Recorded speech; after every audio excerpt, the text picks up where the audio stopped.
Hi అండి, అందరూ ఎలా ఉన్నారు? అడవి పువ్వుల నుంచి మనం ఈరోజు ఇంకొక కథను విందాం. మీకు అసాధ్యమైనది ఏదియూ ఉండదు. కథ టైటిల్ వచ్చేసి మీకు అసాధ్యమైనది ఏదియూ ఉండదు. ఈ కథ ఈజిప్ట్ దేశానికి సంబంధించింది. అయితే క్రీస్తు శకం 10వ శతాబ్దంలో ఈజిప్ట్ దేశాన్ని కాలిఫ్ ఆల్ ముయూస్ అనే ఒక అతను రూల్ చేసేవారు, అంటే పరిపాలించేవారు. అతని దగ్గర జాకోబ్ బెన్ కల్లీస్ అనే ఆర్థిక మంత్రి ఉండేవారనమాట, finance minister. Jacob Ben Kallis అతని పేరు. ఇతడు పుట్టుకతోనే జూయిష్ అనమాట, యూదుడు. కానీ అతనికి ఒక డిజైర్ ఉంది, ఏంటంటే గవర్నమెంట్ సెక్టార్లో ఎదగాలి, స్టెప్ బై స్టెప్ ఎదగాలి, ఉన్నత శిఖరానికి, హయ్యర్ పొజిషన్కి రీచ్ అవ్వాలి అనేది అతని గోల్. అది అధిరోగించాలంటే, అది పొందుకోవాలంటే ఈజిప్ట్ దేశంలో ఉంటూ యూదుడుగా ఉండలేరు, అంటే క్రైస్తవుడిగా, అంటే జూయిష్గా ఉండలేరు. అందుకని ముస్లిం మతాన్ని అంగీకరించారన్నమాట. వాళ్ళలో ఒకటైపోవడానికి ముస్లిం మతాన్ని స్వీకరించారు.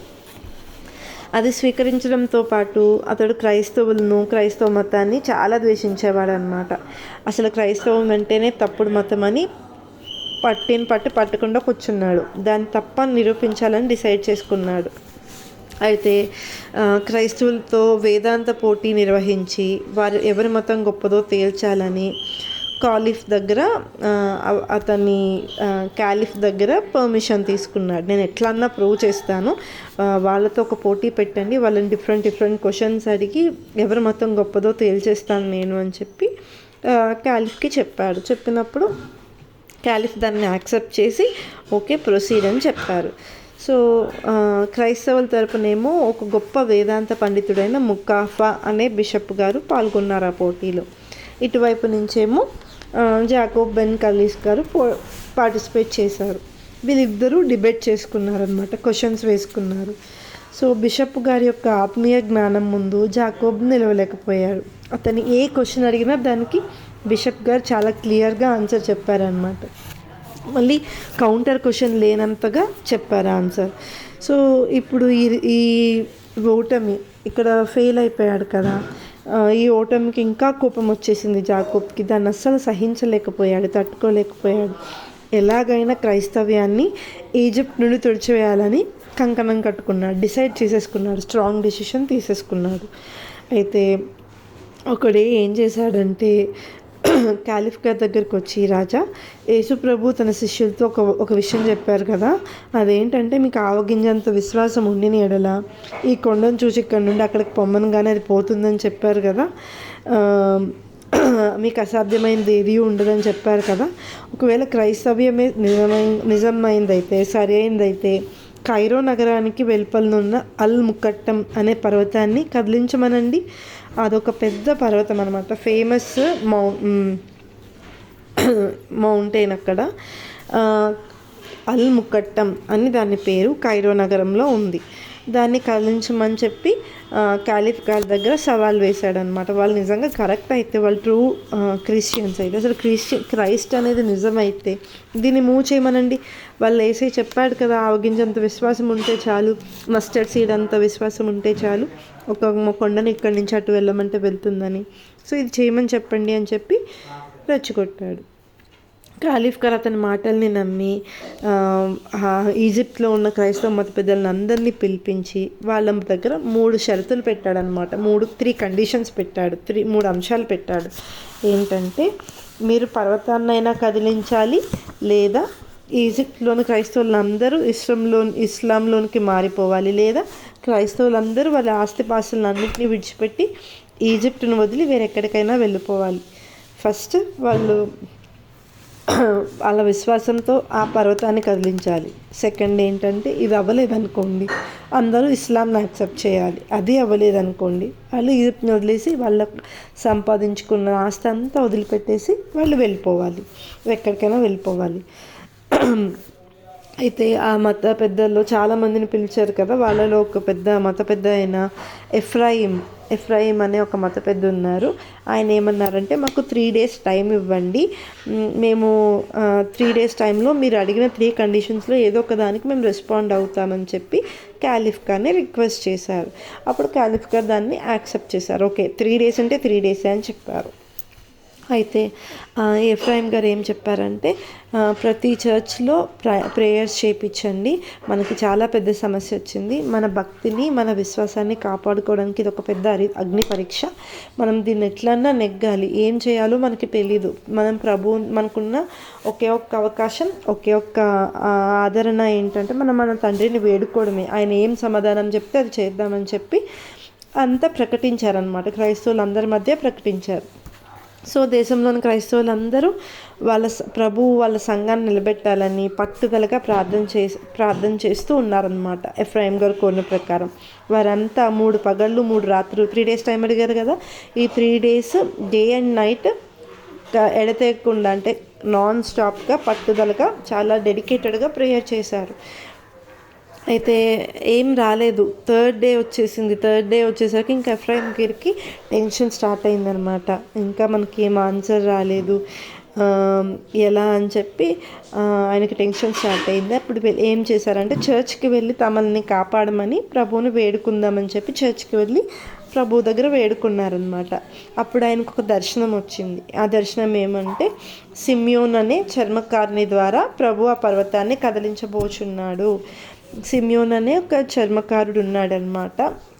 అంటే ఒక పని చేసే అతని ద్వారా ప్రభు ఆ పర్వతాన్ని తొలగిస్తారని చెప్పి ఎఫ్రాయిం గారికి దర్శనం వచ్చింది. వెంటనే ఎఫ్రాయిం గారు ఏం చేశారంటే, ఆ సిమియోన్ గురించి ఎంక్వైరీ చేశారు. ఫైనల్గా సిమియోన్ని కనుగొన్నారు. సిమియోన్కి జరిగిన విషయం అంతా ఎక్స్ప్లెయిన్ చేశారు. దానికి సిమియోన్ యాక్సెప్ట్ చేశాడు.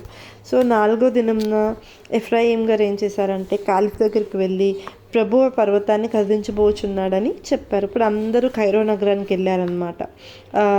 కాలిఫ్ గారు కూడా తన తన అధికారులతో తన చుట్టూ ఉన్న వర్కర్స్ అందరితో కలిసి ఆ పర్వతం దగ్గరికి వచ్చారు. ఏ పర్వతం అది?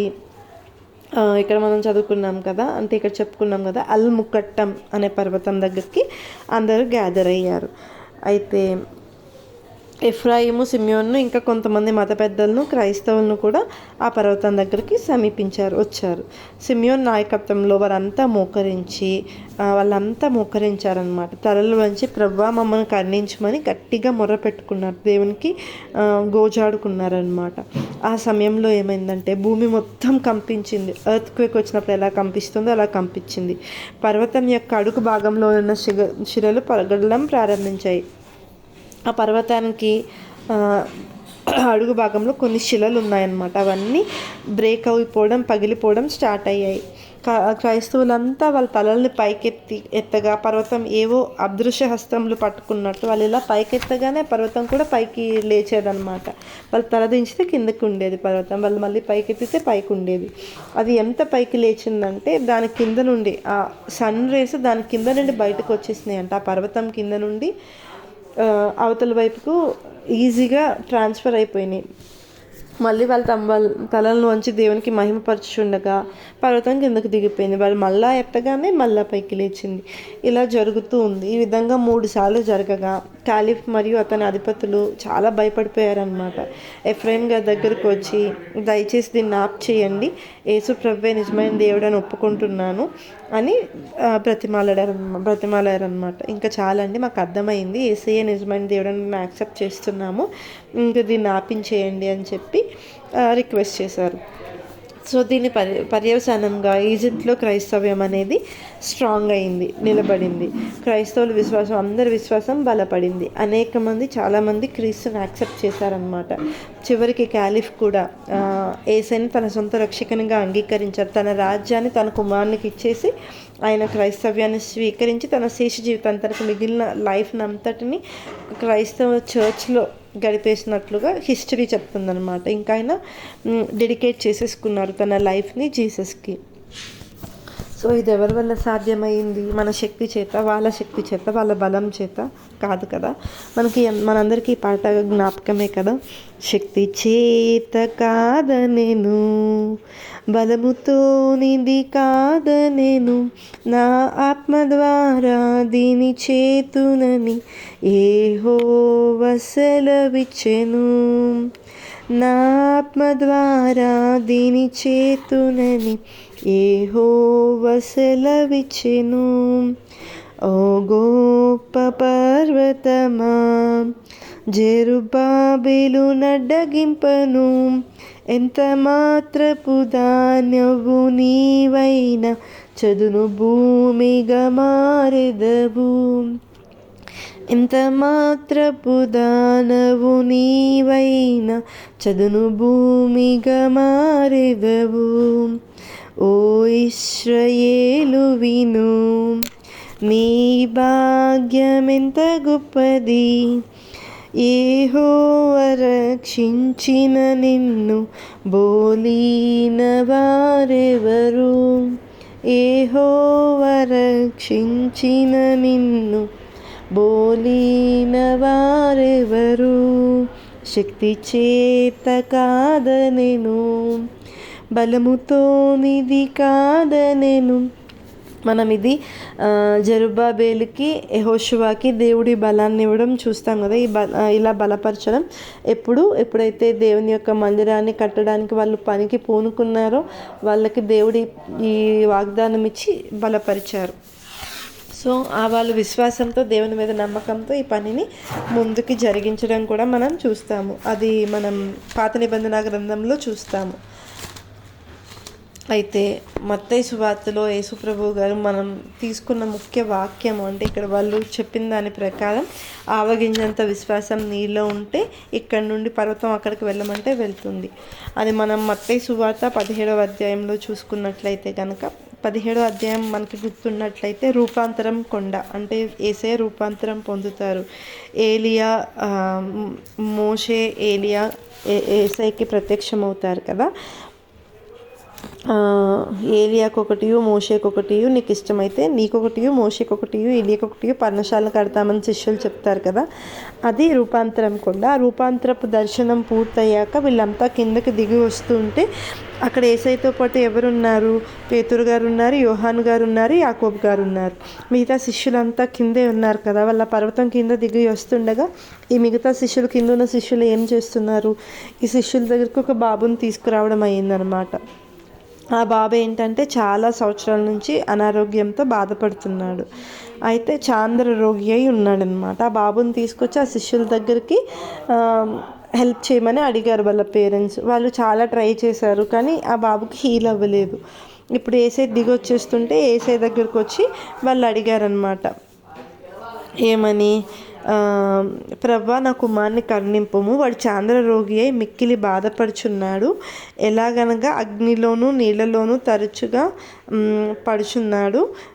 ఈయన శిష్యుల యొద్దకు వాడిని తీసుకుని వచ్చి తిని కానీ వారు దాన్ని స్వస్థపరచలేకపోయారని చెప్పాను. అందుకు యేసు ఏమన్నారంటే, విశ్వాసం లేని మూర్ఖతరం వారులారా, మీతో నేను ఎంతకాలం ఉండుదురు, ఎంతవరకు మిమ్మల్ని సహింతును, వారిని నా యొద్దకు తీసుకురండి అని చెప్పి అంతటి యేసు ఆ దయ్యంను గద్దింపక అది వారిని వదిలిపోయాను. ఆ గడియ నుండి ఆ చిన్నవాడు స్వస్థత నుండెను. తర్వాత శిష్యులు ఏకాంతంగా యేసయ్య దగ్గరికి వచ్చి, మేము ఎందుకు చేయలేకపోయాం ఈ పని, వాళ్ళని ఎందుకు వెళ్ళగొట్టలేకపోయామని అడిగినప్పుడు యేసయ్య అంటారనమాట, మీ అల్ప విశ్వాసం చేతనే, మీకు ఆవగింజంత విశ్వాసం ఉండిన ఎడల ఈ కొండను చూచి ఇక్కడ నుండి అక్కడికి పొమ్మనగానే అది పోవును. మీకు అసాధ్యమైనది ఏది ఉండదని నిశ్చయంగా మీతో చెప్పుచున్నానని వారితో అనెను. విశ్వాస సహితమైన ప్రార్థన ఆ రోగిని స్వస్థపరచెను అని కూడా మనం చదువుకుంటాం కదా. మనకి ముందు ఆ పర్సన్ యొక్క పెయిన్ మనం ఫీల్ అవ్వాలి కదా, నిజంగా బాగుపడాలి అనే తాపత్రయం మనలో పుట్టాలి కదా. అప్పుడే కదా మనకి బలమైన విశ్వాసం కలుగుతుంది. వీళ్ళని ఎట్లా అన్నా బాగు చేయాలి, ఈ ప్రయత్నిద్దాం. ఇది మనం ఇప్పుడు ఏదన్నా ఒకటి పని చేసేటప్పుడు మనం ప్రయత్నిస్తూ ఉంటాం కదా, అవ్వకపోతే మళ్ళీ ధైర్యం తెచ్చుకొని ప్రయత్నిస్తూ ఉంటాం. అది ఖచ్చితంగా బాగోవాలి. మనకు ఒక ఐడియా ఉంటుంది. ఆ ఐడియా ఇంప్లిమెంట్ చేసేటప్పుడు మనం ఐడియాని బిలీవ్ చేస్తాం సక్సెస్ అవుతుందని. సేమ్ అలానే యేసయ్య మీద కూడా మనము నమ్మకం ఉంచాలి. సో మనకు అసాధ్యమైనది ఏదీ ఉండదు మనం యేసయ్య పైన విశ్వాసం ఉంచితే. మన శక్తి చేత కాదు, మనం బలము చేత కాదు, కేవలం ఆయన ఆత్మ ద్వారానే ఈ కార్యములు ఆయన జరిగిస్తారు. పరిశుద్ధుడ యేసయ్య, మీకు అనేక వందనములు. ఈ కథ ద్వారా మీరు మాకు నేర్పించిన సువార్తకి మీకు అనేక వందనములు యేసయ్య. మేము కూడా విశ్వసించుటకు ప్రభువా మీరే సహాయం చేయండి, ధైర్యం చూపించండి.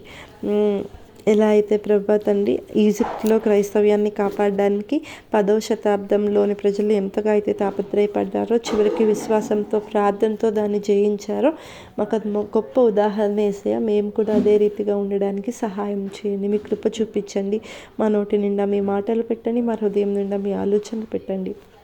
మమ్మల్ని మీ సన్నిధికి సమర్పిస్తూ మా యొక్క చిన్ని ప్రార్థన మీ పాద సన్నిధికి చేర్చుకోండి తండ్రి. ఆమేన్. అందరికీ థ్యాంక్స్ అండి.